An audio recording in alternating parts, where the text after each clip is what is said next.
Vote bank को साधने के लिए हिंदू और हिंदुत्व पर सवाल खड़े करे जा रहे हैं। विपक्ष चुनाव में हारा तो मोदी के खिलाफ एक भ्रमजाल का सहारा लिया जा रहा है, क्योंकि अग्निवीर से लेकर किसानों के ऊपर एक भ्रम फैलाने का प्रयास हुआ और जो कि एक्सपोज भी हुआ बीते एक हफ्ते के अंदर। संसद का पहला सत्र क्या 5 साल की पिक्चर का एक बड़ा ट्रेलर भी है कि सदन अब कैसे चलेगा। मेरे साथ यहां पर जनता जनार्दन है, जोरदार तालियां उनके लिए। मेरे साथ मेरे युवा मित्र हैं और कुछ अनुभवी लोग भी हैं जो अपने धारदार सवाल पूछेंगे, और मेरे साथ एक बड़ा पैनल है इस पर चर्चा करने के लिए। डॉक्टर सुधांशु त्रिवेदी का अभिनंदन करिए, राज्यसभा के मेंबर ऑफ पार्लियामेंट है और बीजेपी के लोकप्रिय प्रवक्ता हैं। राजकुमार भाटिया प्रवक्ता समाजवादी पार्टी के, जोरदार तालियों के साथ उनका अभिनंदन है। मेरे साथ सत्यप्रकाश मिश्रा हैं जो कि नेता हैं, प्रवक्ता हैं, जेडीयू के एनडीए के पार्टनर हैं। मेरे साथ मृत्युंजय तिवारी हैं, इंडिया अलायंस के प्रवक्ता, राष्ट्रीय जनता दल के, बड़े दिनों बाद स्टूडियोज में आ रहे हैं। और तस्लीम रहमानी हैं, उनका अभिनंदन है, अध्यक्ष एमपीसीआई के, उनका अभिनंदन है। आपकी भी जोरदार तालियों के साथ अभिनंदन है। शुरुआत डॉक्टर सुधांशु त्रिवेदी आपसे कर लेते हैं। सुधांशु जी, बीते 10 दिनों में बहुत कुछ हुआ है। देश में का सदन भी चला है और उस सदन के अंदर नेता प्रतिपक्ष श्री राहुल गांधी जी ने एक बयान भी दिया है, प्रधानमंत्री मोदी ने पलटवार भी किया है, इलाहाबाद हाईकोर्ट की टिप्पणी भी आई है। ऐसा क्यों भारतीय जनता पार्टी को लग रहा है कि अगर हिंदुओं की बात हो रही है, तो अगर बीजेपी की बात हो रही है, आरएसएस की बात हो रही है, तो वो हिंदू की बात है? देखिए राहुल गांधी जी, बीजेपी और आरएसएस तो नहीं है। देखिए जो राहुल गांधी जी का बयान है वो कोई जाके चेक कर ले, उसमें वर्ड है जो लोग हिंदू हिंदू की बात करते हैं वो हिंसक हैं। उसमें बीजेपी आरएसएस कहीं नहीं बोला। जब प्रधानमंत्री जी ने इस पे आपत्ति दर्ज की तो उसकी सफाई में उन्होंने बोला, यानी उनके दिल के अंदर का जो भाव था बहुत साफ हो गया। देखिए राहुल गांधी जी नेता प्रतिपक्ष बने हैं, उसके बाद उम्मीद थी कि बड़ी संख्या अगर उनकी विपक्ष में बढ़ के आई है और थर्ड अटेम्प्ट में थर्ड डिजिट नहीं मिला पर कम से कम नेता प्रतिपक्ष का पद मिल गया तो कुछ जिम्मेदारी पर 99 तो मिली है। हाँ वही थर्ड, मतलब जो मैंने पार्लियामेंट में भी बोला था, एक बार बोल देता हूँ। हम लोग यहाँ मोहल्ले में क्या हुआ, उस जमाने में केवल वो आती थी डिवीजन, फर्स्ट सेकंड थर्ड जी। तो एक थर्ड डिवीजन बच्चा पास हुआ, उसके यहाँ बड़ी खुशी थी, और फर्स्ट डिवीजन वाले के यहाँ खुशी नहीं थी। क्यों? क्योंकि तो मेरिट एक्सपेक्ट कर रहा था। तो उसने पूछा भाई थर्ड डिवीजन वाले तुम इतने खुश क्यों? जानते हो उसने क्या बोला? उसने अरे इनकी तो एक ही डिवीजन है ना, हमारी 3 है, फर्स्ट डिवीजन विद 2 बॉडीगार्ड। तो कांग्रेस की स्थिति इस समय यह है कि वो फर्स्ट डिवीजन विद 2 बॉडीगार्ड्स को लेकर बहुत खुश है। मगर मैं एक बात कहना चाहता हूं, सदन के पटल पे खड़े होकर आप झूठ बोलेंगे। नंबर 1, उन्होंने कहा एमएसपी नहीं दी जा रही है। कृषि मंत्री ने तुरंत खड़े होकर कहा कि एमएसपी 2.5 गुना बढ़ी, और भी लेटेस्ट एमएसपी नहीं दी जा रही जैसा वक्तव्य आप सदन के पटल पे खड़े होकर कैसे बोल सकते? दूसरा, उन्होंने कहा अग्निवीर को कोई मुआवजा नहीं मिला। रक्षा मंत्री जी ने खड़े होकर कहा कि 1 करोड़ मुआवजा मिला। उसके बाद उन्होंने फिर वो ट्वीट किया, सेना का क्लैरिफिकेशन आ गया। तीसरा, उन्होंने जो बहुत बड़ा झूठ बोला जिस पर मैं कहना चाहूंगा, भगवानों की फोटो दिखाई। ये बताइए, वो शंकर जी की फोटो दिखा रहे कि मैं बहुत बड़ा शिव भक्त हूं। मैं सारे दर्शकों से कहता हूं जाके चेक करिए, राहुल गांधी जी ने ईश्वर की शपथ ली थी क्या? न, अंग्रेजी में उन्होंने कहा आई सॉलेमनली अफर्म, सत्यनिष्ठा की शपथ ली, ईश्वर की शपथ नहीं ली, और ईश्वर भक्त हो गए। यह आपका स्वतंत्रता है, आप मत लो ईश्वर की शपथ। मगर जब ईश्वर की शपथ नहीं ली, और 2014 में ईश्वर की शपथ ली थी और हिंदी में ली थी, 2024 में सॉलेमनली अफर्म हो गया और सदन के पटल पे आके भगवान की फोटो दिखाने लगे। यह है बदलता किरदार, यह है बदलता किरदार। और इतना ही नहीं, मैं तो यह भी कहना चाहूंगा, उन्होंने बाकी तो छोड़िए, उन्होंने इस्लाम में भय मुद्रा बता दी। भाई इस्लाम में तो कोई चित्र नहीं होता। मुझे कोई उलेमाओ उकराम बताए कि वो उनको इल्म हुआ या फजल हुआ या इहलाम हुआ, और अभी तक किसी मुस्लिम ने कुछ बोला नहीं कि साहब वो अभय मुद्रा कैसे दिखा देगा। ओके, मेरे साथ तस्लीम रहमानी भी हैं, उनसे भी मैं इस पर राय ले लूंगा। लेकिन देखिए, सुधांशु जी ने बोला कि दो बॉडीगार्ड, यानी कांग्रेस का जो नंबर है वो 2 बॉडीगार्ड का है। तो एक आप बॉडीगार्ड हैं आरजेडी के, एक समाजवादी पार्टी तो बड़ी बॉडी हो गई है 37 सीट्स के साथ, तो वो भी बॉडीगार्ड है, वो भी। लेकिन वो जी, लेकिन प्रश्न ये है कि राजकुमार भाटी प्रधानमंत्री ने बोला कि ये हिंदू को हिंसक बोलना ये एक बड़े प्रयोग की तैयारी है, और सदन के अंदर बोला। क्या कहना चाहते हैं आप? नहीं, पहली बात तो ये कि भारतीय जनता पार्टी और उसके नेता इसमें माहिर हैं कि जो उनकी तरफ तीर छोड़े जाते हैं उनकी दिशा बदलने में माहिर हैं। कोई राजनीतिक व्यक्ति इतना नासमझ नहीं हो सकता कि देश की 80% आबादी को अपमानित करके वो राजनीति करने की सोच है। इतना नासमझ कोई नहीं हो सकता। इस देश में 80% हिंदू हैं, और अन्य समुदाय भी जो हैं वो भी अपने आप को हिंदू समुदाय के साथ जोड़ के देखते हैं, जिसमें हमारे सिख भाई भी हैं, जैन भाई भी हैं, काफ़ी संख्या मुस्लिम समाज की भी है, जो मानते हैं कि हमारे पूर्वज हिंदू थे, उनका भी हिंदू धर्म के साथ भाईचारा है, वो भी उन्हें शत्रु नहीं मानते। तो कौन राजनीतिक व्यक्ति होगा जो इस तरह की बात, वो Point- स्पष्ट तौर पर point कह है रहे आपकी थे, बात में। वो स्पष्ट तौर पर कह रहे थे कि ये बात जो हिंदू की करते हैं, ये जो हिंदू अपने आप को कहते हैं, ये हिंदुओं को हिंसक बना रहे हैं। इशारों को समझ रहा हूं ये- मैं पूरी तरह से। मैं डॉक्टर सुधा, आपका जो इशारा था मैं उन्हीं के पास, सुधांशु त्रिवेदी, इतना ना समझ तो कोई भी नहीं होगा। राजकुमार भाटी ने सही बोली कि एक बात और जोड़ दूं मैं, 80%। अगर आप- बोलिए बोलिए, आप कंप्लीट कीजिए सर। दूसरी बात ये भी बहुत जरूरी है कहना जी, कि हिंदू हिंदू का नारा देके ये हिंदू के नाम पर मुसलमान से हिंदू को डरा के वोट हासिल करते हैं, लेकिन हिंदुओं का ही हकों की हकमारी करते हैं, हिंदुओं के अधिकारों का हनन करते हैं।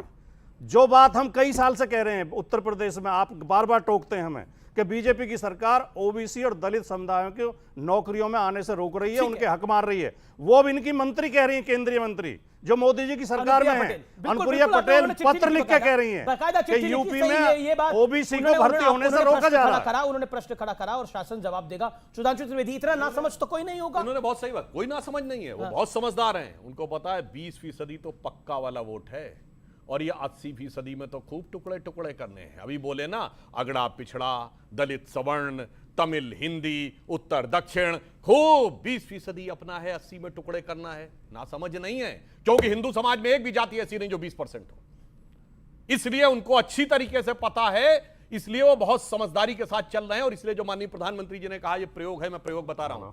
इनके कर्नाटक के कार्यकारी अध्यक्ष रहे जो वर्तमान में पीडब्ल्यूडी मिनिस्टर है, सतीश जारकीहोली, उन्होंने शब्द बोला था, हिंदू शब्द गंदा है। इनके यात्रा में, जो भारत जोड़ो यात्रा थी, तमिलनाडु में एक ऐसे पादरी शामिल हुए थे जिनका नाम है जॉर्ज पुनैया, जिन्होंने कहा है कि मैं जूते इसलिए पहनता हूं कि भारत की धरती को अपवित्र मानता हूं। इनकी सबसे बड़ी दक्षिण भारत की गठबंधन सहयोगी ने क्या कॉन्फ्रेंस की, इरेडिकेशन ऑफ सनातन धर्म, यानी हिंदू धर्म का समूल नाश। फर्रुखाबाद में इनकी कैंडिडेट ने क्या कहा, वोट जिहाद। और इंटरनेशनल लेवल पे कॉन्फ्रेंस हो चुकी है 2 साल पहले, डिसमेंटलिंग ग्लोबल हिंदुत्व। लेकिन तो ऐसे ये में कुछ संयोग पॉइंट्स नहीं है, निकाल ये विधिवत प्रयोग है। सुधांशु त्रिवेदी, एक आपके, मैं उस लोकसभा सांसद का नाम भूल रहा हूं, लेकिन उन्होंने अपनी शपथ के बाद बाकायदा हिंदू राष्ट्र का उद्घोष कर दिया। उन्होंने जय हिंदू राष्ट्र बोला, मतलब जब शपथ के बाद एक नारा लगाते तो उसने जय हिंदू राष्ट्र बोला। तो कुछ विडंबना इनके यहां भी हो सकती है, लेकिन गलती तो सबके यहां हो सकती है। छोटी सी बरेली के सांसद है, मुझे ध्यान में आ गया, बरेली के सांसद सिंह गंगवार थे जी, परंतु बरेली के सांसद, बरेली के सांसद छत्रपाल सिंह गंगवार थे। मगर मैं तो यहां ये कहना चाहूंगा, हिंदू शब्द यहां का है, राष्ट्र शब्द यहां का मत, जय फिलिस्तीन।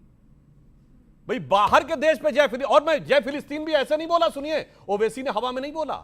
कांग्रेस पार्टी ने सीडब्ल्यूसी में इजराइल हमास की लड़ाई में फिलिस्तीन के पक्ष में प्रस्ताव पारित किया। ठीक है, आपने यू मेड योर पॉइंट। जी नहीं, दूसरी बात सुनिए, जी, जी। सोनिया गांधी ने आर्टिकल्स लिखे फिलिस्तीन के पक्ष में, इजराइल हमास के संदर्भ में। प्रियंका गांधी का ट्वीट है। अगर अंतरराष्ट्रीय विचारों पे है तो क्या चीन ताइवान के ऊपर कोई आर्टिकल आपने देखा है, कोई सीडब्ल्यूसी का प्रस्ताव देखा है? कभी कुवैत और ये बड़ा विषय हो जाएगा और इंटरनेशनल विषय हो जाएगा। मैं कहता हूं कि हम विषय पर आ जाते।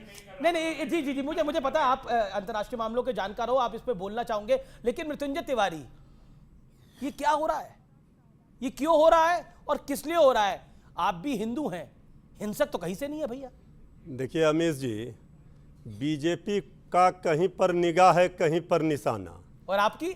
हमारा तो सीधा निशाना है कि देश को संवारना है, देश को सजाना है, देश को बनाना है। ये हिंदू हिंदू हिंदू भगवान राम का नाम जपते रहे, अयोध्या का हमने मंदिर बना दिया, हो गया क्या? देखिए सब चीज का एक सीमा है, उस सीमा को पार करने के बाद फिर धैर्य जो है लोगों का जवाब दिया। सीमा, हैदर भी सीमा पार करके यही नहीं, देखिए कोई भी सीमा हिंदू इसलिए हिंसक हो ही नहीं सकता, न कोई हिंदुस्तान का व्यक्ति बोल सकता है। अरे तो महाराज ये राहुल जी को समझाइए। हम तो कह रहे दुनिया में कहा जाता है सारे जहां से अच्छा हिंदुस्तान हमारा, ये हिंदुओं के बल पर कहा जाता है। अब सुधांशु जी कह रहे थे इनके विद्वता पर कोई सवाल नहीं है, लेकिन विचारधारा पर सवाल खड़े हम करेंगे। सवाल यह है कि आप राहुल गांधी जी क्या कह रहे हैं कि अहिंसा से देश चलेगा, यह देश गांधी जी के रास्ते पर चलेगा, यह देश गोडसे के रास्ते पर नहीं चल सकता है। अगर ये कहा जा रहा है कि तो सही था, उन्होंने बोला हिंदू का मतलब अहिंसा हिंसा हिंसा, यही उन्होंने बोला। देखिए राहुल हिंदू का मतलब हिंसा हिंसा हिंसा। हम दावे के साथ कह सकते हैं श्री राहुल गांधी जी ने बीजेपी आरएसएस को लेकर कहा, उनकी नीतियों को लेकर कहा। ये लेकिन अब एनडीए के पार्टनर के बाद आप लोगों ने ऐसे ही कह दिया। चिराग पासवान ने बयान दे दिया कि गलत बयान है, दूसरी तरफ से शिवसेना ने बयान दे दिया, जेडीयू के कई सांसदों ने बोला कि राहुल गांधी ऐसा कैसे बोल सकते हैं, हम सदन में थे जब ये सब कुछ हुआ। वो कह रहे हमारा तो टारगेट बीजेपी और आरएसएस था, हमारा टारगेट हिंदू था ही नहीं। आप गलत मतलब निकाल रहे हैं, जानबूझ के निकाल रहे हैं, एजेंडा आपका है, प्रोपेगेंडा आपका है। आप एक बात बताइए अमिश देवगन जी कि राहुल गांधी के कितने बयानों का किस तरह से हम लोग इंटरप्रेशन करें, या जो वो बोलते हैं उतना भर माने? क्या माने उनके बारे में? विपक्ष का नेता यदि कह दे किसी एक खास कम्युनिटी को कि वो जो अपने आप को हिंदू कहता है वो नफरत नफरत नफरत, हिंसा हिंसा, क्या राहुल गांधी ने वो कहानी नहीं पढ़ी उस ऋषि मुनि की कि एक ऋषि मुनि एक बिच्छू को बचा रहे थे, बिच्छू डंक मार रहा था लेकिन ऋषि बार बार बचाते? तो हिंदी का स्वभाव तो इतना निर्मल और सरल है, क्या राहुल गांधी पूरे जीवन इस देश में इतनी बात नहीं समझ पाए? एक विपक्ष का नेता बहुत टारगेट से ये बात बोल के चला गया है और बाद में जब वो फंस गया है तो उसकी इंटरप्रिटेशन दे रहा है। बहुत अच्छा कहा मृत्युंजय तिवारी जी ने कि हिंदू हिंसक नहीं होता, और भारत अगर एक हिंसक देश होता, आदिकाल से ये हिंदू सभ्यता इस देश में है, सनातन संस्कृति इस देश में है, और यहीं से अहिंसा शब्द दुनिया में निकला, चाहे वो बौद्ध दर्शन से हो, चाहे महावीर दर्शन से हो, चाहे भगवत गीता से हो। तो हिंदू सार्वभौमिक रूप में बहुत अहिंसक है और दुनिया को प्यार करने वाला है, और सभी धर्मों को, विवेकानंद जी ने कहा कि जो भी दुनिया के देश के धर्म सताए हमारे देश में आए, सबको हमने गले लगाया और सब हमारी संस्कृति में रच बस गए। तो जो टारगेट सुधांशु जी कह रहे हैं कि उनका कोई टारगेट है, अगर वो ऐसी बात करके कुछ हासिल करना चाहते तो वो हासिल नहीं होगा, क्योंकि आज तक दूसरे धर्म के किसी लोगों ने भी हिंदू पर हिंसक होने का आरोप नहीं लगाया। ठीक है, ये बहुत बड़ी बात। मैं तस्लीम नमानी आपके पास जाता हूं। आप कैसे, जो राहुल गांधी का भाषण है उसको आप कैसे इंटरप्रेट करते हैं, जिसमें उन्होंने बहुत सारे धर्मों का जिक्र करा लेकिन हिंदू को लेकर जो बात बोली वो उस पर देश के प्रधानमंत्री को सदन में खड़ा होना पड़ा, और ऐसे कम ही मौके आए हैं कि प्रधानमंत्री ने खड़े होकर टोका है बीच में। देखिए, मैं राहुल गांधी जी के संपर्क में भी नहीं हूं और उसकी मुझे ज़रूरत भी नहीं है, इसलिए मुझे उनको डिफेंड करने की कोई ज़रूरत नहीं है। दूसरी बात यह कि इस देश में 140 करोड़ लोग बेवकूफ़ नहीं हैं, और इस इलेक्शन के नतीजे ने यह बता दिया कि अब जनता कितनी समझदार है। मसला ये है कि इस देश में हिंदू का नकाब पहन के भारतीय जनता पार्टी पिछले 40 साल से लफ्ज़ हिंदू को जीती नहीं है, नकाब पहनती है और उसके जरिए सत्ता की राजनीति साधती रही है। 40 साल से सबने देखा है। उसके लिए खौफ पपा किया पूरे के पूरे हिंदू समाज में। अरे त्रेता काल से हिंदू यहाँ पर, और उससे भी पहले से हिंदू रहा, कभी हिंदू को कोई खतरा ना पहले कभी था, ना आज है, ना कल होगा। ना राहुल गांधी ये बेवकूफ़ी करेंगे, ना जनता करेगी। जनता ने भी उसको रिएक्ट नहीं किया। जितने लोगों ने रिएक्ट किया, बीजेपी के लोगों ने रिएक्ट किया, चाहे दिल्ली में क्या हो या गुजरात में क्या हो, सब बीजेपी के लोग थे। अब प्रधानमंत्री जी अगर 4 मरतबा या 1 मरतबा खड़े होकर रिएक्ट कर रहे हैं तो खौफ कितना है ये समझना चाहिए। किस चीज का खौफ? लोगों के हाथ से, मुट्ठी से सत्ता निकली चली जा रही है। तो मोदी है। 240 ये 2 बैसाखियां जिस दिन गिर जाएगी सत्ता खत्म हो जाएगी, ये खौफ उनके मन में समा चुका है, इसलिए उन्होंने लास्ट टाइम कांग्रेस की 240 कब थी? सुनिए, मैं 240 जब भी बताइए मुझे वोट गिन के बताइए। 100 करोड़ से ज्यादा हिंदू इस मुल्क में वोटर है और 65 करोड़ लोगों ने वोट किया है। बीजेपी को कितना वोट मिला है? 23 करोड़ वोट, और वो 23 करोड़ वोट भी पूरा का पूरा हिंदू नहीं है, उसमें सिख भी शामिल है, ईसाई भी शामिल है, मुस्लिम भी शामिल है। आप कहने का क्या प्रयास कर रहे हैं? आप कहने का क्या प्रयास 65 करोड़ लोग आप अर्थमेटिक में उलझा रहे हैं। आप कहने का क्या प्रयास कर रहे हैं कि मैं कहने का प्रयास ये कर रहा हूं कि 150 साल से हिंदुत्व के नाम पर, सनातन धर्म नहीं, डिबेट की जरूरत है आज इस देश को कि सनातन धर्म और हिंदुत्व में फर्क क्या है। राजीव गांधी को हिंदुत्व का लफ्ज इस्तेमाल करना चाहिए था। हिंदुत्व, राजीव गांधी तो चले गए, राहुल गांधी की बात कर रहे हैं। ओके, सनातन धर्म एक धर्म है और इसके बीच एक डिबेट अब होनी चाहिए। सनातन धर्म मतलब आप कह रहे हैं कि तस्लीम नमानी कह रहे हैं कि हिंदुत्व और सनातन धर्म के बीच में एक बहस की जरूरत है। ओके, देखिए, अनादिकाल की बात तो छोड़िए, मैं पिछले 100 साल की बात कर रहा हूं। जब नेताजी सुभाष चंद्र बोस कलकत्ता से गए थे तो काबुल में जाके रहे थे ना, मेहरोत्रा जी की दुकान में। अब कोई काबुल में मेहरोत्रा जी बचे? बोलिए, सिर्फ 100 साल पहले की बात। और सुनिए, शब्द बताइए कब से सुनिए, मैं आपको बताता हूं 1950। अगर आप 100 साल की बात कर रहे हैं, मैं भी उसी की बात कर रहा हूं। आप मुझे बताइए हिंदुत्व शब्द कब से इस्तेमाल हो रहा है देश में? बताइए आप प्लीज। आप अल-बरूनी ने अपनी किताब बैरूनी तक चलेगा, अब सुनना पड़ेगा ना, आप तो सुनना पड़ेगा ना सर, सुनना पड़ेगा ना। आप वरिष्ठ आदमी हैं, गर्वमान्य और बड़े पढ़े लिखे आदमी हैं, विद्वान आदमी हैं। मैं आपसे पूछा हूं हिंदुत्व शब्द इस देश में कब से यूज किया जा रहा है? जवाब फिर मैं ऑडियंस के पास आ रहा हूं। आगम में लिखा है हिमालय समारंभ यावत इंदु सरोवरम तद्देव निर्मितम देशम ये हिंदुस्तान मेरे सवाल का जवाब नहीं दे रहे। हिंदुस्तानम शब्द लिखा हुआ है वहां पुराण में और आप कह रहे नहीं नहीं है। लिखा दूसरा हुआ मैं है। आपसे अरे कह रहा हूं नहीं। अब फिर सुनिए। क्या वो आपने महापुराण पढ़ा है क्या? 150 अब आप लगातार बोल रहे आपने हैं। महापुराण पढ़ा है? मालूम है हिंदुत्व का शब्द हिंदुत्व, मैं हिंदू की बात तो नहीं आप कर रहा अपने टाइम पे कोट करिए ना। मैं ये आप कह रहा अपने हूं टाइम कि पे आप डिफेंड कर रहे हैं इनको। ओके, अब आप चलिए, अपने- ये अपने 150 साल टाइम पे पहले बोलना कह रहे हैं, पड़ेगा। सुनिए। अपने अपने टाइम पे बोलना सुनिए। पड़ेगा सुधांशु जी। 400 साल पहले छत्रपति शिवाजी के समय में छत्रपति शिवाजी के लिए लिखा गया है राखी हिंदुवानी हिंदुवान का तिलक राखो स्मृति पुराण राखो वेद धुनि सुनी में और शाही के सपूत शिवराज शमशीर तेरी दिल्ली दल दाब के दीवार राखे धुनी में। हिंदुवानी क्या है भाई? मैंने हिंदू की हिंदुवानी बात हिंदुत्व नहीं नहीं की। है। मैंने अब हिंदू की हिंदुत्व बात नहीं की। हिंदुत्व आप अब मैं ऐसे बता रहा हूं, डेविएट कर सुनिए रहे हैं। अलबरूनी मैं ने हिंदू टाइम की वर्ड की प्लीज, बात कर रहा हूं। गलत बात ये है। प्रोसीजर एक second respect respect other panelist respect other panelist. वो आपके बीच में नहीं बोले, आप 3-3.5 मिनट बोले, वो आपके बीच में नहीं बोले। अब देखिए ऑडियंस में हाथ खड़ा करके जाना चाहता हूं आज की आप लोग एक एक करके सुनना चाहते हैं तो हाथ खड़ा करिए। देखिए ऑडियंस भी जाती है एक एक करके, सारे पैनलिस्ट को मौका मिलना मैंने चाहिए। कहा, ओके अलबरूनी ने बताया है कि 300 सालों तक अरब आक्रमण के बाद महमूद गजनी तक काबुल में जिनका राज था उस डायनेस्टी का नाम था हिंदू शाही डायनेस्टी, जिसके जयपाल और धर्मपाल थे। अब कह रहे हिंदू शब्द इनको अभी 100-150 साल पहले नजर आ रहा है।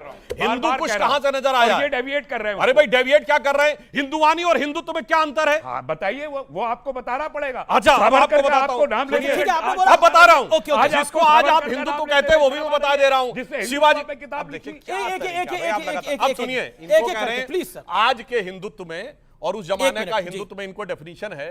तो मैं ये बता देना चाहता हूं कि वहां ये भी लिखा गया है कि कुंभकर्ण असुर अवतारी औरंगजेब काशी और प्रयाग में दुहाई फेरी रब की और तोड़े देवालय शहर मोहल्ले के रे लाखों मुसलमान किए माला तोड़ी सब की और काशी करबला होती मथुरा मदीना होती शिवाजी ना होते तो सुन्नत होती सब की। यही तो अब भी कह रहे हैं काशी मथुरा की बात की। औरंगजेब जो था वो विलन था, यही तो है। अब कह रहे हैं नहीं नहीं नहीं डर बोल वर्ड रहा होना है। चाहिए, इसलिए मैं कह रहा हूं ये डर बोल रहा है और डर नहीं बोल रहा है। हिंदुत्व पर मैं इस और पे नहीं आऊंगा मैं कई बार इस बात को बोल चुका हूं और एक मुझे मिनट लगता में है कि एक इस लाइन मंच पे बोलना बोलनी चाहता हूं। चाहिए। जैसे एक सूर्य लाइन और अमीश सूर्य जी- की रोशनी अलग नहीं है, अमीश जी, मैं जैसे एक- फल और फल का रस अलग नहीं है, ऐसे ही हिंदू और हिंदुत्व अलग नहीं है, एक ही है।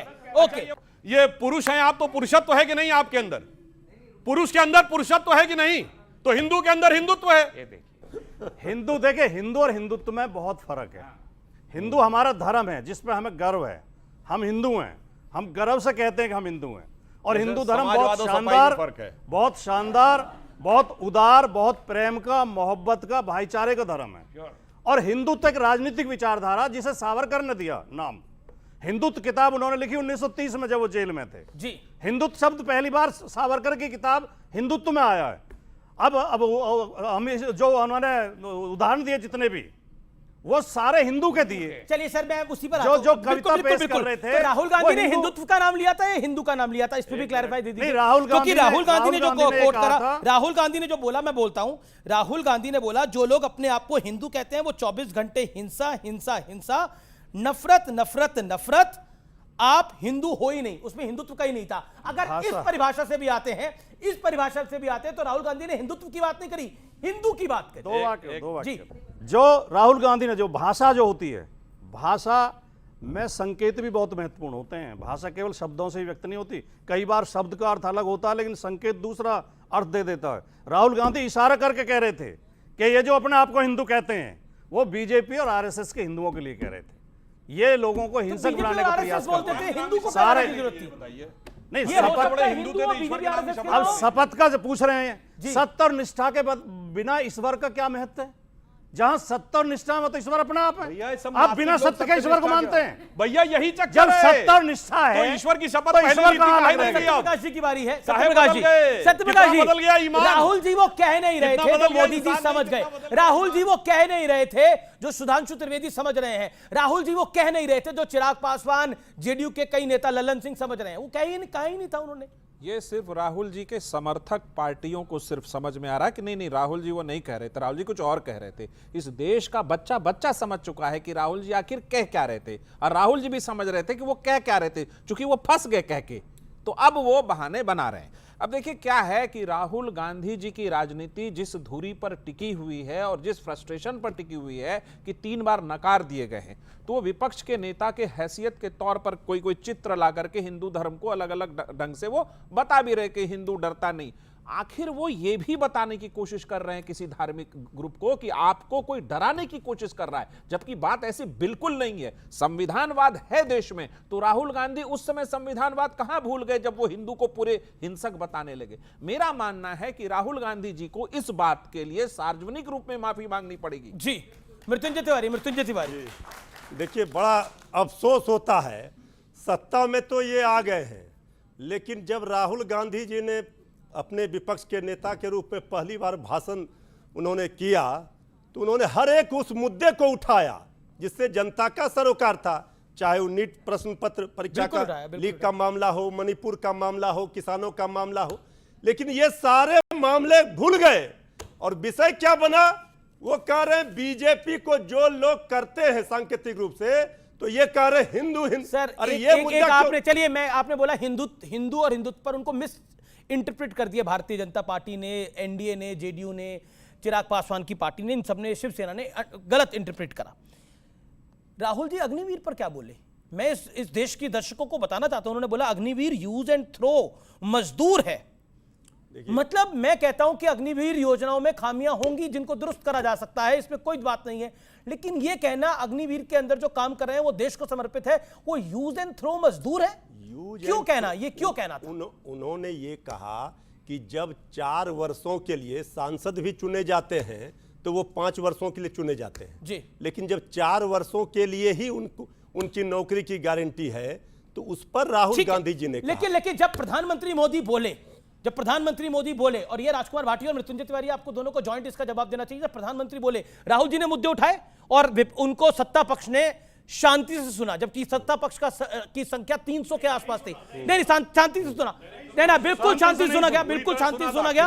अच्छा, लेकिन प्रधानमंत्री जब बोले पूरा टाइम हंगामा रहा और राज्यसभा में तो वॉकआउट हो गया। जब राहुल गांधी, तो प्रधानमंत्री ने मणिपुर पे बोला, नीट पे बोला, अग्निवीर पर बोला, महंगाई पर बोला, इकोनॉमिक्स पे बोला, और किस पे बोलेंगे वो? राहुल गांधी जी की जीत उसी समय हो गई, जनता का दिल उन्होंने जीत लिया जब राहुल गांधी जी के भाषण में आदरणीय प्रधानमंत्री जी खड़े हो गए और राजनाथ सिंह जी खड़े हो गए, शिवराज सिंह जी, यही राहुल गांधी जी की जीत है, आदरणीय अमित शाह जी खड़े हो गए। इसका मतलब है सीधे तीर निशाने पर लगा। आपके 3-4 बड़े नेता जो हैं वो तमाम लोग खड़े हो गए, शिवराज सिंह चौहान, अमित शाह, राजनाथ सिंह, प्रधानमंत्री नरेंद्र मोदी। अच्छा, सत्यप्रकाश भी कह रहे थे, बिल्कुल आप मिस कर रहे हैं। नहीं, मैं राहुल गांधी जैसे ही खड़े हुए, बीजेपी के सांसदों ने मोदी मोदी मोदी नारे लगाने शुरू कर दिए, शोर मचाना शुरू कर दिया।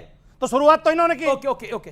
ये गर्व का विषय है कि राहुल गांधी जब इस देश की संविधान के पिलर पर हमला कर रहे थे, इस देश की संविधान की मूल भावना पर हमला कर रहे थे, इस देश की संस्कृति पर हमला कर रहे थे, तो क्या इस देश का प्रधानमंत्री सदन में चुपचाप कुर्सी पे बैठा रहता? क्या इस देश का गृह मंत्री चुपचाप कुर्सी पे बैठा रहता? वो खड़े होकर के उसको चुनौती दिए कि आपने गलत बात करी है, और गलत को गलत कहना सत्ता पक्ष की जिम्मेदारी है। ठीक है, ओके। ये तो ऐसा दिल जीतने की बात कही कि मैच में कोई बॉलर ने गलत बॉल फेंक दी, अंपायर ने टोका, नो बॉल है, कहा देखो अंपायर को बोलना पड़ गया इसलिए मैं मैच जीत गया। उस ढंग की आप बात करने का प्रयास कर रहे हैं। अभी हमारे भाटी जी ने कहा कि हम मुद्दे की बात नहीं करते। जनाब, मैं याद दिलाना चाहता हूं, आप लोगों को हिंदू शब्द से इतनी नफरत है कि हम लोगों के बचपन के जमाने में, याद करिए, जब भारत की ग्रोथ रेट 2% होती थी तो उसे हिंदू ग्रोथ रेट कहा गया। उसका क्या हिंदू से लेना देना था? पूरी दुनिया में भारत का मजाक उड़ाया गया। ये जो लोग कहते हैं कि इनको हिंदू शब्द समझ में आता है, हिंदुत्व नहीं समझ में आता है, पूरे दौर में जब इनकी सरकारें रही 1.5%, 1.8%, 2% रेट ऑफ ग्रोथ।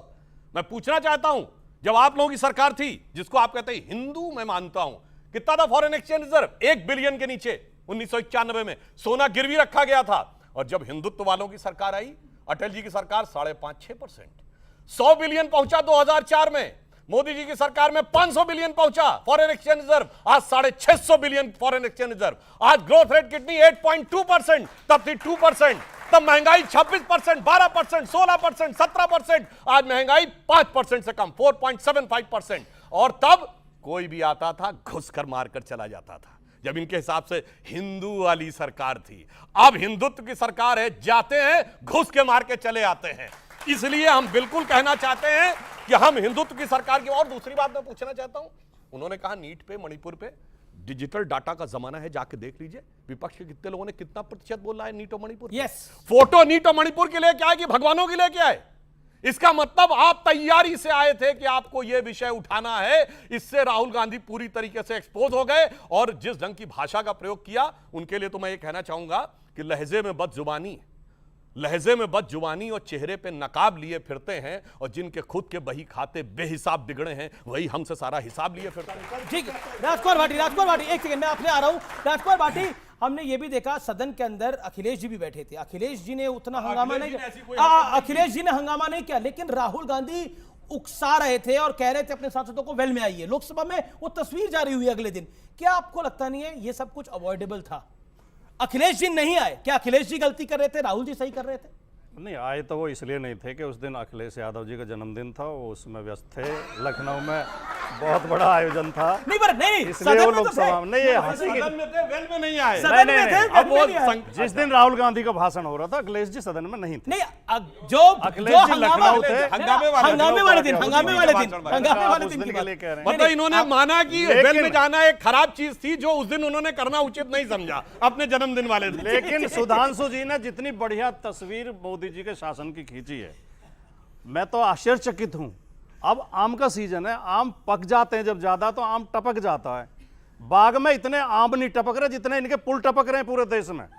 10-12 पुल गिर चुके हैं। इनके जमाने जो में राम मंदिर इनका सबसे बड़ा प्रोजेक्ट है, उसके गर्भगृह टपक रहा है, वहां पानी भर गया, सड़कें धंस रही हैं जगह जगह, रामपथ धंस गया, एयरपोर्ट टपक रहे हैं। मोदी जी का विकास तो चिंगाड़ चिंगाड़ के बोल रहा है कि इसमें भ्रष्टाचार हुआ है। सारे इतना बुरी हालत है, परीक्षाएं लीक हो रही हैं, पर्चे आउट हो रहे हैं, सारे लीकेज का प्रॉब्लम तो है। हाँ, लीकेज मंदिर में भी है और परीक्षा में नहीं, भी है। मुझे लगता है मंदिर की लीकेज का लीकेज अलग प्रॉब्लम है और ये एयरपोर्ट की लीकेज अलग है। सरकार है और ये वीक सरकार, ये लीक सरकार ये है और ये वीक बैसाखियों पे सरकार है। टिकी देखिए, हुई सरकार है। सबसे ज्यादा 12 पुल बिहार में गिरे हैं, जिसके जमाने में आपकी बताया सरकार गया है। अरे साहब, आपकी सरकार है। ये सारे पुल 6 महीने में बने थे, सारे पुल 6 महीने में सारे बने थे। इसी शासन में अच्छा, सारे इसी सारे इसी शासन हाँ, में तो मैं यही कह रहा हूं ना। तो ये बात हो रही है किसके जमाने में बने थे? तेजस्वी जी के पास कौन सा डिपार्टमेंट था? अरे भैया, जमीन पुल जायदाद सब गुमराह करने वाली महारत एक सेकंड, ये डबल इंजन की सरकार, एक अपराध की और एक भ्रष्टाचार की। ठीक है। ये 20 साल से सरकार में है। देखिए, उन्होंने कहा है कि ये लीक और ये गिरने वाली सरकार है, मतलब वीक और लीक नहीं, ये सबसे सटीक सरकार है। देखिए, जो पुल गिरने की घटना बिहार में हुई, उसकी जांच जारी है।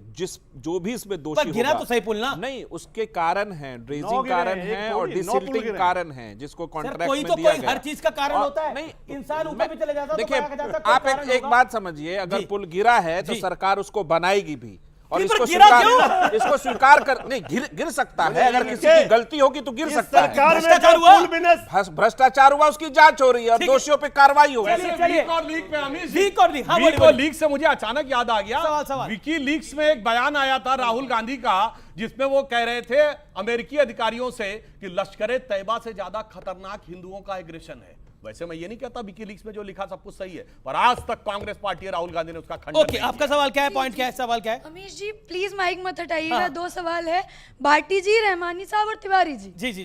राहुल गांधी नीट पर बात करते हैं, अग्निवीर पर बात करते हैं। महिला क्या केवल मणिपुर में है? बंगाल की संदेश खाली में महिला नहीं है, दिनाजपुर में महिला नहीं है। और दूसरी बात, आपने भाटी जी अभी कहा कि हिंदू होने पर गर्व है, लेकिन रहमानी जी, भाटी जी और तिवारी जी, सनातन पर जब कोई कीड़ा मकोड़ा बोलता है तो दर्द नहीं होता है, HIV एड्स बोलता है तो दर्द नहीं होता है। तब हम देखते हैं कि विपक्षियों का मुंह जो है सिल जाता है। इसीलिए आपने कहा कि इंडिया को कोई क्यों नहीं सुनता है? इसीलिए नहीं सुनता है क्योंकि कीड़ा मकोड़ा बताने के बाद भी आप लोगों का मुंह सुई धागा से सिला रहता है। ओके। राजकुमार भाटी आपके सवाल का एक सीधा जवाब तो ये है कि हम कभी नहीं बोलते। हम हर धर्म का सम्मान करते हैं, हर जाति का सम्मान करते हैं। जो बोलते हैं वो गलत बोलते हैं, हम उसका समर्थक नहीं है। किसी धर्म के खिलाफ, किसी जाति के खिलाफ टिप्पणी नहीं करनी चाहिए। दूसरे, इसका जो सत्यता है वो ये है कि कुछ कट्टर हिंदू, कट्टर मुसलमान हैं दोनों तरफ, वरना ज्यादा तादाद में इंसान हैं दोनों तरफ। जी। दोनों तरफ कुछ खराब लोग हैं, उनका बहिष्कार होना चाहिए, उनकी निंदा होनी चाहिए। जी। अच्छा, कट्टर हिंदू दोनों तरफ हैं। ये दागिस्तान में जाके जो चर्चों पे हमला हो गया, वहां भी कट्टर हिंदू हैं। आप करो गुमराह, वहां भी आपका काम घुमाने का, आप घुमा। भैया, श्रीलंका में मैंने चर्च जो पे बात हमला हो कहनी रहा है थी, वहां मैंने भी कह हिंदू दी। है। हमास पे जाके हमला हो रहा है वहां भी हिंदुओं की वजह से हो रहा है। बर्मा में रोहिंग्या वाले में हिंदुओं की वजह से हो रहा है। सुनिए, बोस्निया हर्जेगोविना में हिंदुओं की वजह से हो रहा है, बेल्जियम में हिंदुओं की वजह से हो रहा है। सुनिए, लंदन, मैड्रिड, न्यूयॉर्क में हिंदुओं की वजह से हो रहा है, सिडनी में हो रहा है। मारे गए, ऐसा मत कहिए। 122 लोग, रेवानी साहब 30 सेकंड रेवानी साहब बोल रहे हैं। 122 लोगों की शहादत हो गई, जो भारत के लोग नहीं थे। आप उनकी बात नहीं करेंगे। हाथरस में आप मुझे बताइए कि उस बाबा को पॉलिटिकल संरक्षण कौन दे रहा है और क्यों दे रहा है? ये जवाब देना बहुत सारी चाहिए। बातें सामने आ नहीं, जाएंगी आप पॉलिटिकल सामने संरक्षण की लाइए, बात, क्यों जो इन्होंने छुपाना गंभीर चाहते हैं? बात कही है, बात आपकी जांच में रामगोपाल आएगी। यादव ने बोला कि ऐसे हादसे होते रहते हैं। रामगोपाल यादव ने बोला सपा के। जिसने भी बोला, मैं तो 122 लोगों की बात कर रहा हूँ। ऐसे ऐसे हो जाते हैं। उन्होंने कहा ये षड्यंत्र नहीं है, हादसा है। हादसे, हाँ उन्होंने बोला हादसे हो जाते हैं, ऐसे हादसे हो जाते हैं। यूपी के मुख्यमंत्री इसे षड्यंत्र बता के अपनी जिम्मेदारी से ठीक बचना है। चाह रहे हैं। नहीं नहीं वो बच सकते हैं ना, हादसा वो बच रोकने की सकते हैं। जिम्मेदारी यूपी सरकार की। मुझे बताइए कि ये जो बाबागिरी इस मुल्क में शुरू हुई है, इसका सनातन धर्म से क्या ताल्लुक है? सीधी सी बात। नहीं, वो अलग मैं डिबेट जो है। उनसे अब मोहतरमा आप ने कोई कहा, कहेगा मौलाना हम गिरी कहते हैं क्यों शुरू हुई है, वो अलग बिल्कुल टॉपिक है, वो मौलाना टॉपिक गिरी अलग भी है। ऐसी वो विषय- टॉपिक, वो कोई विषय, मौलाना गिरी वो भी विषय। ऐसी- सहमत हूं। या बाबा आपकी गिरी आपका भी- विषय आपकी अलग है, बात और से मैं टॉपिक सहमत हूं आपका कि विषय इसका- अलग है। ये जो फर्जी बाबा है, इनसे बच के रहना चाहिए। I agree with you.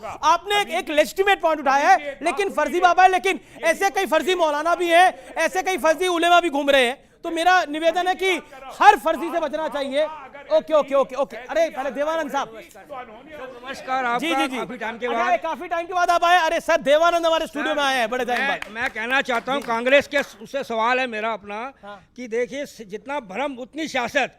एक विपक्ष का जो नेता था राहुल गांधी जी, वो विपक्ष नेता है, नेता था नहीं, नेता है। सर मैं तो इसलिए कह रहा हूं कि आने वाले टाइम में पता नहीं ना कि पहले ही दिन सदन में भ्रमित कर दिया उन्होंने लोगों को। जी। भ्रमित किया क्या? अग्निवीर से लेके आपके लेके अपना जितने भी जो थे हमारे मुद्दे थे उन्होंने गिने थे, और सबने जो सत्ताधारी ने उसको रोका टोका। उसके बाद भी पूरे 140 करोड़ को भ्रमित करके इतना झूठ बोल दिया गया कि आज भी लोग भ्रमित है। और मैं भी भ्रमित हूँ सर, मैं भी भ्रमित हूँ। अच्छा, मैं भ्रमित हूँ। अब मृत्युंजय तिवारी बताइए, भ्रमित है ये?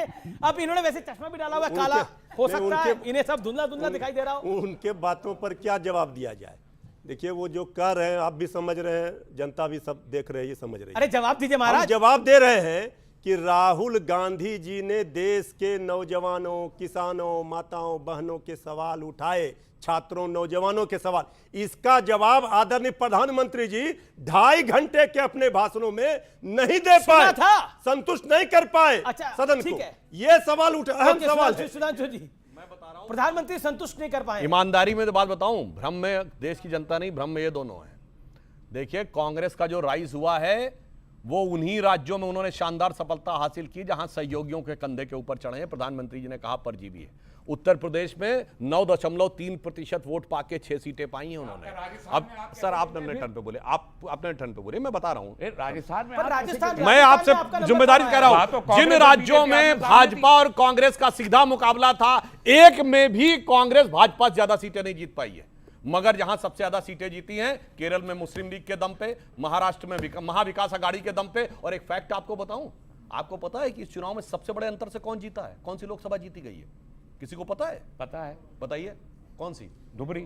हाँ, धुबरी। धुबरी। कितने से?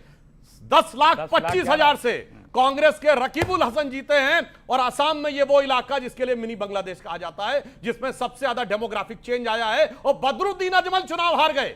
AIUDF की कीमत पे आगे बढ़े, तेलंगाना राष्ट्र समिति की कीमत पे तेलंगाना में आगे बढ़े, JDS की कीमत पर ये आगे बढ़े कर्नाटक में।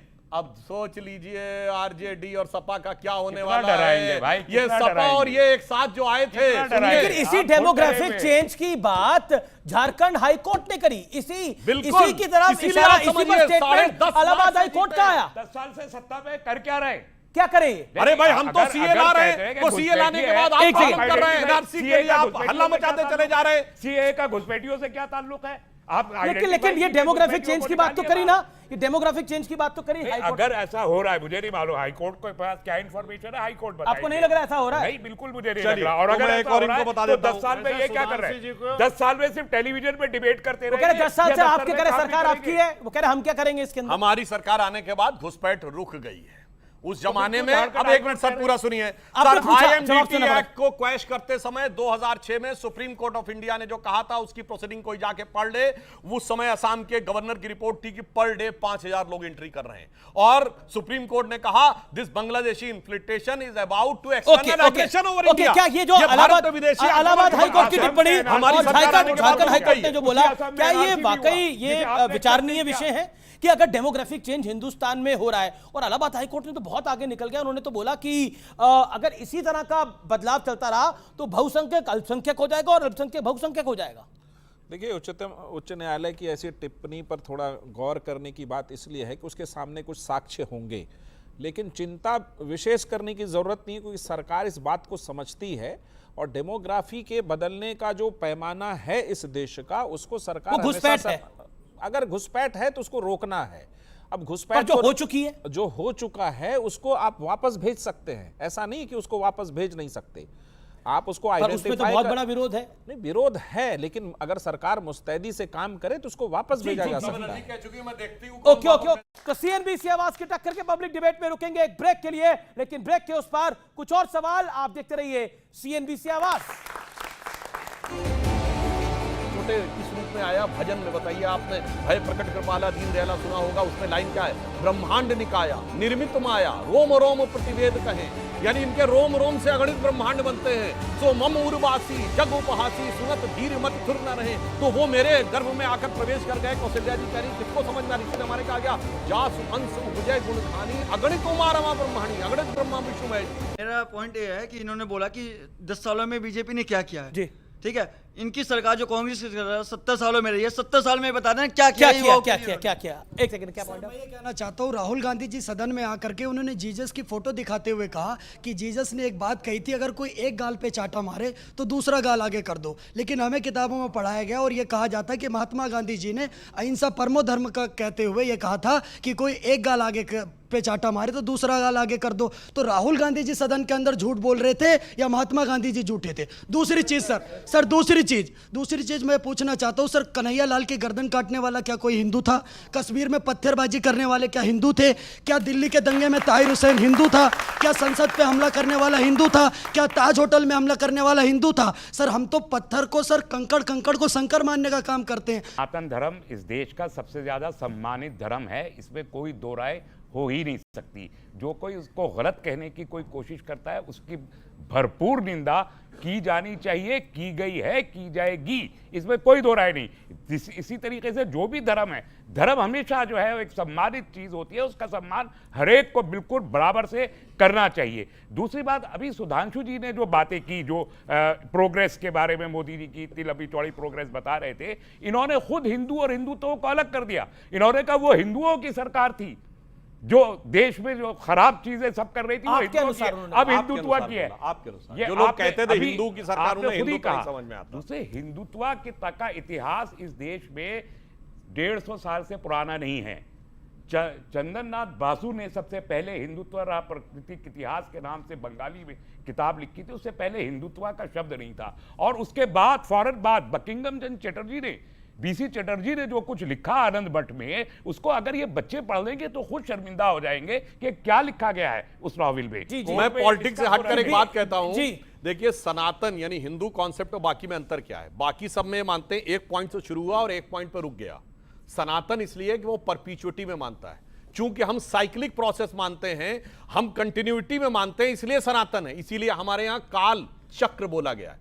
इसीलिए अब आइंस्टीन की थ्योरी ऑफ रिलेटिविटी में भी time is a cycle, it is not वो। इसीलिए आप देखिए परपीचुअल creation of destruction of universe की थ्योरी आ गई है, अब पैरेलल यूनिवर्स की थ्योरी आ गई है, यानी अनेकानेक ब्रह्मांड अनादिकाल से बनते रहते बिगड़ते रहते, ये सनातन है। और ये हमारे यहां छोटे छोटे इस रूप में आया भजन में। बताइए, आपने भय प्रकट कृपाला दीन दयाला सुना होगा, उसमें लाइन क्या है? ब्रह्मांड निकाया निर्मित माया रोम रोम प्रतिवेद कहें, यानी इनके रोम रोम से अगणित ब्रह्मांड बनते हैं। सो मम उर्वासी जग उपहासी सुनत धीर मत थुर न रहे, तो वो मेरे गर्भ में आकर प्रवेश कर गए। कौशल्या जी कह रही किसको समझ में आ रही? इसीलिए हमारे कहा गया जासु अंश उपजय गुण खानी अगणित उमारमा ब्रह्माणी अगणित ब्रह्मा विष्णु महेश। तो Sanatan is a very wide concept and it is in perpetuity, it is in continuity. ठीक है, मैं विषय पर आ जाता हूं क्योंकि आज के जो दो राय है नहीं इसमें, तो आज के हमारे जो मुद्दे हैं वो है क्या राजकुमार भाटी, संसद का जो पहला सत्र था वो 5 साल की पिक्चर का ट्रेलर भी है एक तरह से। हाँ, कह सकते हैं, क्योंकि 10 साल मोदी जी बिना विपक्ष के नेता के प्रधानमंत्री रहे, सामने कोई नहीं था। 10 साल बाद अब जब चुनाव हुए, भारतीय जनता पार्टी की 63 सीटें कम हो गई, 303 से 240 पे आ गए, उन्हें 2 बैसाखियों पे सरकार चलानी पड़ रही है और उनके सामने एक सशक्त विपक्ष खड़ा है 232 सीटों के साथ। और विपक्ष के नेता ने जो पहली बार बोला संसद के अंदर, तो जिस तरह मंत्री बार बार खड़े हो रहे थे, रक्षा मंत्री, गृह मंत्री, प्रधानमंत्री, दूसरे इनके सांसद, जो उनके अंदर एक अकुलाहट दिखाई दे रही थी, बेचैनी दिखाई दे रही थी, लग रहा था कि वो आपकी लय में ला रहे हैं रहमानी साहब। हाँ, विपक्ष ऐसा के लग रहा है शब्द उनके बोल आप रहे हैं। नहीं, उन्होंने पर्यायवाची शब्द बताया मुझे, उसका अर्थ बताया। वैसे तो ये महसूस हुआ, जिन देश के लोगों ने जब संसद की कार्रवाई देखी तो उन्हें महसूस हुआ कि सरकार के सामने इस बार पहली बार एक विपक्ष मजबूत खड़ा हुआ है। सदन के अंदर मुकाबला तो जोरदार रहा, इसमें तो कोई दो राय नहीं। बिल्कुल सही बात, बिल्कुल। और ये 5 साल रहेगा। देखिए मतलब मैच 5 अच्छा हो साल तो सरकार देखने में का भी आनंद आता है, मतलब आप जैसे देखो, मैच 5 मुकाबले का हो तो सरकार देखने का भी आनंद आता देखिए, है। पहली बात तो मैं इनको बधाई देता हूं, इन्होंने कहा 5 साल तक ऐसे ही चलेगा, इसका मतलब 5 साल सरकार चलेगी। वो इनको बैसाखी डर वाली था, बात अब इनका डर अब दूर हो इन्हें गया। विश्वास दूसरी नहीं। बात, डर दूर हो गया, दूसरी इन्हें बात, डर था। दूसरा मैं कहना चाहता हूं, देखिए एक बड़ा अंतर आया है 10 साल के बाद। नेता सुधांशु जी, थोड़ा मतलब 240 में थोड़ी घबराहट तो होती होगी। नहीं, आप मजेदार बात देखिए, पहले क्या था, कोई नेता विपक्ष नहीं था, अब सब बराबर थे विपक्ष के नेता। अब तो दोनों में से एक नेता विपक्ष हो गया। अब 2 लड़कों में से एक लड़का तो बड़का हो गया है और अब एक लड़का छुटका हो गया है। अब बड़का लड़का इतना फड़क फड़क के बोल रहा है कि सोचना और पड़ेगा तीसरे लड़के इनके की लिए। बात ही नहीं करे तेजस्वी यादव। अरे वो तो बेचारे हैं ही नहीं ना यहाँ पे संसद में। पर सुनिए, अपने अखिलेश जी तो वहां से विधानसभा में रहते तो कम से कम नेता प्रतिपक्ष रहते, तो वहां वो बड़का रहते। पर ये जो यहां पे आ गए, यहां तो राहुल गांधी निर्विवाद रूप से इनसे बड़े नेता हो गए, तो अब तो इनको राहुल गांधी के प्रशस्ति गान के अलावा और कुछ करना नहीं है। तो मैं तो कह रहा हूं, विपक्ष का जो समीकरण देखिए। और एक और आपको बात बता दूं, ये 232 में 60 सीटें तो एक दूसरे के खिलाफ लड़के जीते हैं, जिसमें 13 पंजाब की, 20 पर जीते तो बीजेपी के खिलाफ है। नहीं, बीजेपी के खिलाफ कहां, कम्युनिस्ट पार्टी और कांग्रेस एक दूसरे के खिलाफ लड़के 19 सीटें केरल में जीती, वहां बीजेपी कहां थी? अंग्रेजों से, और सुनिए, पंजाब में 13 सीटें आम आदमी पार्टी, कांग्रेस एक दूसरे के खिलाफ लड़के भारतीय जीती, तो जनता बीजेपी कहां पार्टी थी? और आरएसएस के लोगों ने अंग्रेजों से ट्यूशन लेके एक बात बहुत अच्छी तरह सीखी कि डिवाइड एंड रूल। भाई उसी वो इनका रहता है। अब ये अखिलेश यादव राहुल गांधी के बीच में भी दो फाड़ कर रहे हैं। ये जातियों के नाम पे, पार्टियों के नाम पे, धर्म के नाम पे, भाषा के नाम पे, क्षेत्रवाद के नाम पे डिवाइड करते रहते हैं ममता लोगों बनर्जी को। ने क्यों बोला कि नेता प्रतिपक्ष जब ये जब पूरा जब स्पीकर और डिप्टी स्पीकर का मामला है, उन्होंने बोला हमसे तो पूछा ही नहीं गया किसी से। ममता बनर्जी की पार्टी की ऑफिशियल लाइन थी सर, ये बीजेपी ने तो नहीं बोला। हवा में नहीं बोल रहा, और सुनिए, बार-बार एक लाइन बोल दूं। प्रश्न आता है कि बैसाखी की राजीव सरकार है, गांधी, एक सेकंड, बैसाखी की सरकार है, नजर आप पे चली जाती है, आप पर और टीडीपी पर। हम चुनाव पूर्व के गठबंधन है, तो फिर वैसाखी की सरकार कैसे हुई? 292 सीट जनता ने जनादेश दिया, उस गठबंधन को संविधान सम्मत, उस गठबंधन के पास जनादेश है, उसने सरकार बनाया। और ये जो कह रहे हैं ना कि देखिए रहमानी जी आपको उम्मीद भरी निगाहों से देख रहे हैं कि कभी आ जाए उधर। हमने अभी राष्ट्रीय कार्यकारिणी जदयू ने पारित कर दिया प्रस्ताव कि अब जीवन भर एनडीए में ही बने रहेंगे जब तक ये पार्टी है। दूसरा एक सवाल है कि ये भाटी जी कह रहे थे कि 5 साल ऐसा चलेगा कि जो राहुल गांधी हरकत कर रहे हैं संसद में, तो चुनाव में झूठ बोल करके तो आप निकल सकते हैं, 99 पे निपटा देगी जनता। संसद में झूठ बोलकर नहीं निकलेंगे। 5-6 झूठ बोला है और सारे झूठ को मीडिया ने भी बेनकाब किया और देश की जनता भी। रहमानी साहब आप क्यों उम्मीद भरी नजरों से देख रहे हैं उनको? मैं इनको उम्मीद भरी नजरों से इसलिए देख रहा हूं कि 2025 के बाद ये जीवन भर की बात जीवन भर रहेगी या नहीं रहेगी, अभी ये भी नहीं कह पाएंगे, मैं भी नहीं कह पाऊंगा, सुधांशु वो तो कह रहे हैं पाएंगे। लेकिन एक सरकार बात का मैं कहना 5 साल चाहता जीवन हूं, होता है। इस देश के लोगों से हमको बड़ी खुशी है कि सरकार एनडीए की बनी है और इंडिया की नहीं बनी। और उसका कारण यह है कि अगर इंडिया की सरकार बन गई होती तो 1 साल से ज्यादा चल नहीं सकती थी। सुधांशु जी जिस तरफ इशारा कर रहे हैं ये बड़का छुटका में, उससे साफ जाहिर हो रहा है 1 साल अरे क्या कमाल है। और न पॉलिटिकल, ऐसे कौन करता है? पॉलिटिकल और इकोनॉमिक दोनों सतह पर हमारा डिस्टेबलाइजेशन होता, जो उन लोगों को सूट करता जिनका नाम लेते हुए सुधांशु जी डरते हैं। लेकिन देश हित में एनडीए बना है। अच्छी बात यह है मजबूत और अहंकारी सरकार नहीं बनी, कमजोर और मजबूर सरकार बनी है। जनता के बारे में सोचना पड़ेगा, अपोजिशन के लीडर ठीक है, को ये आपने सुनना बोला। पड़ेगा। चलिए ये पहला नतीजा है जिसमें जनता भी खुश है, विपक्ष भी खुश है और पक्ष भी खुश है। ऐसी खुशी कम देखने को मिलती है। लेकिन प्रधानमंत्री ने एक इंटरेस्टिंग बात बोली राजकुमार भाटी कि नंबर 543 में से 99 आए हैं, 100 में से 99 नहीं आए हैं। नहीं, तो लेकिन खुशी ऐसी चल रही है कि 100 में से 99 नंबर आ गए हैं। लेकिन आप एक बात तो देखो कि दो आदमी लगातार प्रयास कर रहे हैं। एक आदमी करोड़पति था, वो 50 लाख पे आ गया। एक आदमी 1 लाख का आदमी था, वो 25 लाख पे आ गया। तो एक की तरक्की हुई है, एक नीचे आया। 50 लाख पर आया है ना 1 लाख वाला 25 लाख पे आया है। एक आगे बढ़ा है, मतलब एक नीचे आया है। ये तो आप देखेंगे। चलिए ठीक है। जो 50 साल तक लगातार स्पष्ट बहुमत पाते रहे, पिताजी के जमाने में 404 सीटें थी, 44 पे आ गए, तो कौन करोड़पति उस पे आया? मुझे विश्वास है कि राहुल गांधी जी, एक लाइन बोल दूं, सुनिए अमीश जी, एक लाइन, मुझे विश्वास है राहुल गांधी जी अपने कुल की परंपरा निभाएंगे। मुलायम सिंह जी ने कांग्रेस का वोट बैंक 1989-90 में यूपी में छीन लिया था कांग्रेस से। अब मुलायम सिंह जी के बेटे से, राजीव गांधी जी के बेटे, वो वोट बैंक छीन के दिखाएंगे। ठीक है, ओके। आप आखिरी लाइन कुछ मधुर सा बोलिएगा। मैं तो ये मधुर सा ये बोल रहा हूँ और सुधांशु जी को सुना रहा हूँ, ये बड़े अच्छे कवि हैं वो, कि उनका बांग्लादेश वहाँ है, उनका पाकिस्तान वहाँ है, कोई मुझे ये बता दे मेरा हिंदुस्तान कहाँ है। जी चलिए, ये आपने अपनी बात को बोली। आपका हिंदुस्तान यही है जहां था और वहीं रहेगा। ओके सुधांशु भाई, आखिरी 10 सेकंड समय मेरा इजाजत नहीं दे रहा जी। नजर शेयर करना चाहता हूं गालिब का कि कितने शीरी हैं तेरे लब के रकीब, गालियां खा के बेमजा ना हुआ। ओके 240 की शिकस्त को भी फतह की जश्न के तौर पे बना। ठीक है भाई वाह, आखिरी शब्द शिकस्त किसकी थी?